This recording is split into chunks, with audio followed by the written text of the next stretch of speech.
Gracias, Pamela. Hasta luego, chao. Bueno, pues regresamos a estudio. Tengo conmigo a Natalia Saltalamacchia. Natalia, me da muchísimo gusto que nos acompañes esta tarde y pues de una vez anunciamos que vas a estar semanalmente haciendo el análisis internacional. Muchas gracias. Gracias a ti, Ricardo, y felicidades por esta nueva aventura de comunicación. Te deseo todo lo mejor y gracias por el espacio. Encantada de estar aquí. Pues mira, la confianza que me ha entregado Grupo Radio Centro, concretamente Juan Aguirre, la instrucción para que ofrezcamos información creíble, confiable, es un mandato que vale oro en estas épocas donde ejercer periodismo no es una tarea fácil. Sin duda. Así es que pues te paso el mandato para que lo tomes. Encantada de participar con ustedes, es un honor. Déjame comenzar con el tema que ha sido el tema de la semana. Tenemos esta tragedia, esta horrenda tragedia del sábado 3 de agosto a las 10:30 de la mañana, donde pues un solo individuo armado asesina. Hoy van ya 22 personas y hay un número también importante de lesionados. Y a partir de ese momento hay un intento de nombrar esa tragedia, ¿no? Algunos dicen el tiroteo, la masacre, la balacera. Pero hay un momento en donde se presentan dos definiciones y justamente es lo que te quiero pedir que me ayudes a abordar. La definición que da Donald Trump en su intervención, digamos, la más sosegada, la más seria, que da a principios de semana, donde él dice, aquí hay una mente torcida, y en ese momento lo que dice es, hay un personaje enloquecido, y por lo tanto, pues hay que hacer que le caiga todo el peso de la ley, que el FBI haga la investigación, que se corra por la vía judicial. Y luego tienes un Marcelo Ebrard que dice, no, ahí hay un acto terrorista. Incluso coincide con algunas definiciones que dieron las autoridades locales en El Paso, que es terrorismo doméstico. Ebrard no es que esté haciendo demagogia con los términos, es que si se acepta que esto es terrorismo, el gobierno mexicano puede participar en la investigación. Si esto es obra de un loco, entonces que se encargue el FBI y el gobierno mexicano queda fuera. Te pregunto, de acuerdo a tu conocimiento, ¿esto es terrorismo o esto es el acto criminal de un loco? Bueno, yo creo que la definición de terrorismo que tendríamos que usar para este caso es justamente la que podría aplicar dentro de Estados Unidos, porque esto pasó en su jurisdicción.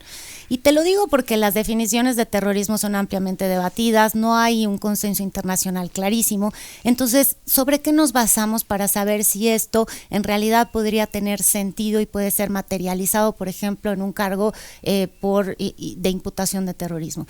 Y hay que ir a mirar la ley de Estados Unidos, sí tienen una definición de lo que acabas de decir, terrorismo doméstico. Y el terrorismo doméstico se define ahí como un acto peligroso para la vida humana con la intención de intimidar o coercionar a la población civil. Y el otro supuesto sería influir en la política del gobierno mediante intimidación.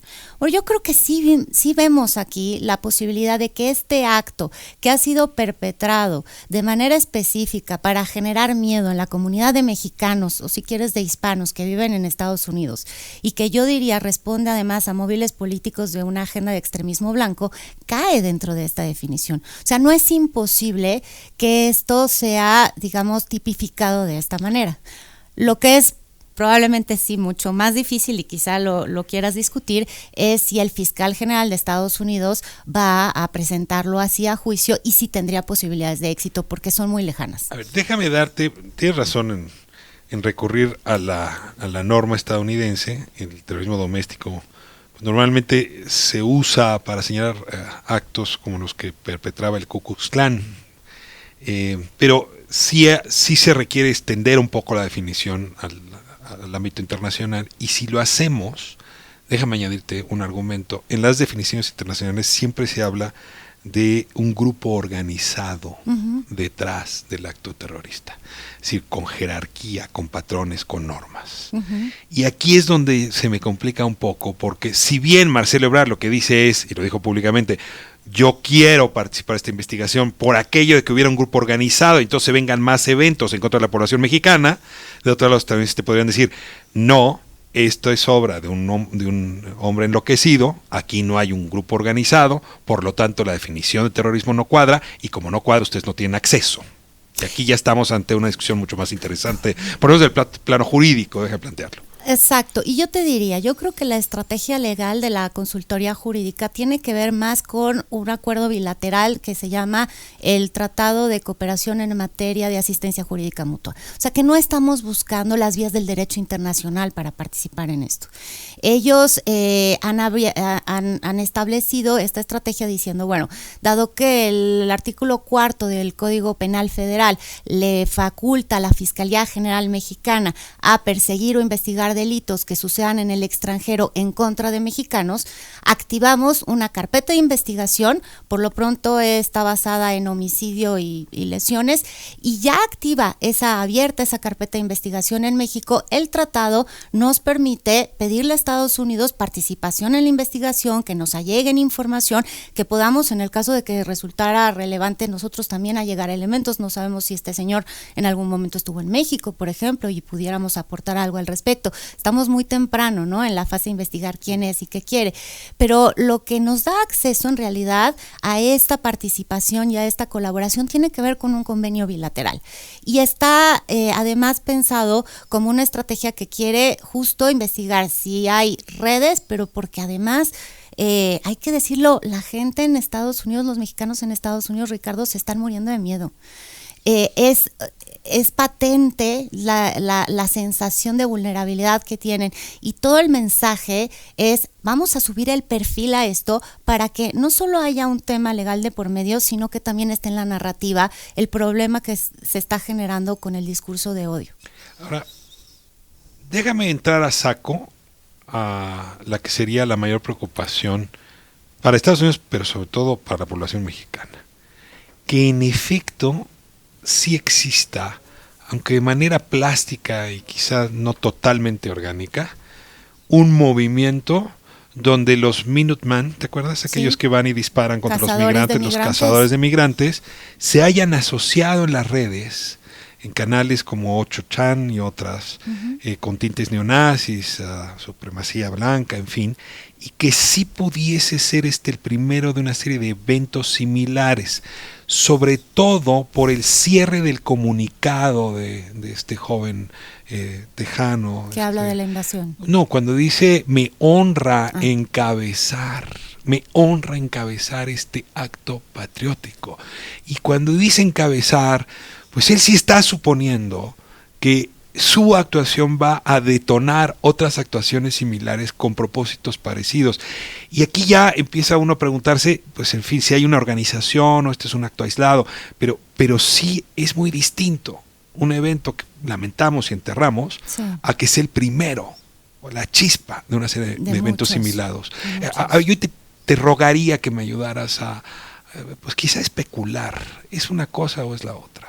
Yo creo que están dadas muchas condiciones en Estados Unidos para que exista este tipo de organización, porque ya de todas maneras, digamos, los mexicanos o los hispanos son uno de los grupos, pero en realidad si lo piensas, este tipo de tiroteos masivos están sucediendo también, por ejemplo, contra las manifestaciones de Black Lives Matter o contra sinagogas en Estados Unidos. Es decir, creo que están llegando a un momento importante, crítico, desde el punto de vista social, de sentir que en muy poco tiempo los blancos van a ser la primera minoría.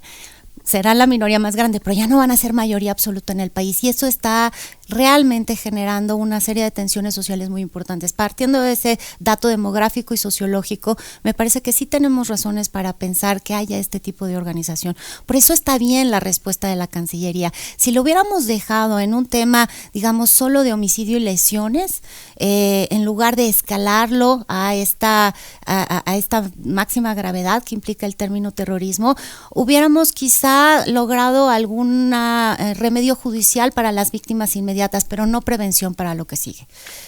Y esto es lo que se tiene que buscar, prevención para lo que sigue, Ricardo.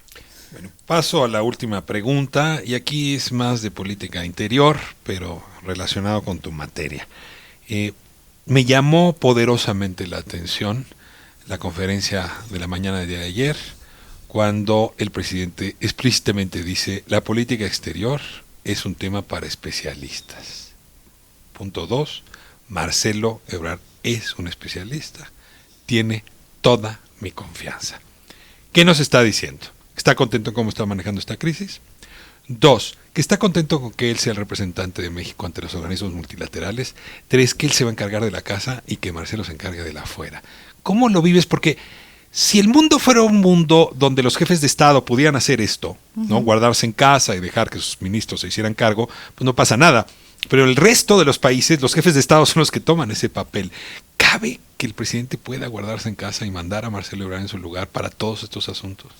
Para algunos asuntos no cabe, definitivamente necesitaríamos la máxima representación de jefe de Estado.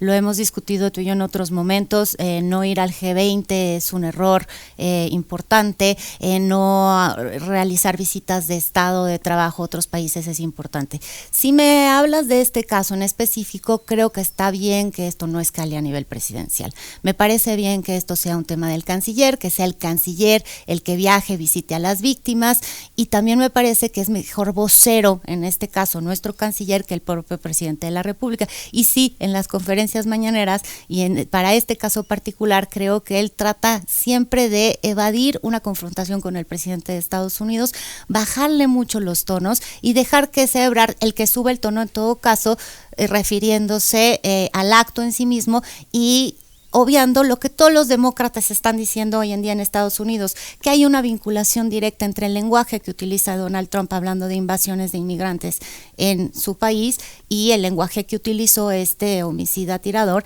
en su manifiesto. Queremos evitar entrar en la campaña electoral, probablemente esa es una buena idea, pero también es cierto que no podíamos dejar pasar el tema y por eso se escaló el discurso. Ahora, este manejo nos está permitiendo entrar en la campaña electoral por la mejor de las puertas, permíteme decirlo, asumiendo la barbaridad de lo que estoy diciendo. ¿Cuál sería la mejor de las puertas en este caso, Ricardo? Es decir, vas a tener un electorado mucho más sensible frente al tema de la supremacía blanca, mucho más sensible frente a la polarización que implica el ataque migrante y mucho más exigente quizá frente al discurso de su presidente. Ojalá que sí. Mira, yo he visto, digamos, que la reacción de Trump y de la campaña de reelección de Trump en estos 2 días ha sido cauta. O sea, sí ha salido a hacer esta condena en contra de racismo, en contra de intolerancia y en contra de supremacismo blanco, claro, siempre haciendo sus asegúnes como hace él. Pero me parece que es muy posible que no vuelva a aparecer estas palabras de invasiones, etcétera, por lo menos en los próximos días. O sea, creo que va a tener un efecto de cuidado en su discurso. Esperemos que sí. Y otro tema que se está metiendo en la campaña, no solo por esto, sino por muchas cosas, y nos interesa mucho, es el control de armas. Control de armas. Ayer le dedicamos algún tiempo a hablarlo. No sabes cuánto te agradezco, Natalia, tu presencia hoy y todas las semanas aquí en Grupo Radio Centro. Estoy encantada, muchas gracias por la invitación y un saludo a todos los que nos escuchan. Yo me felicito por la oportunidad y ya verá la audiencia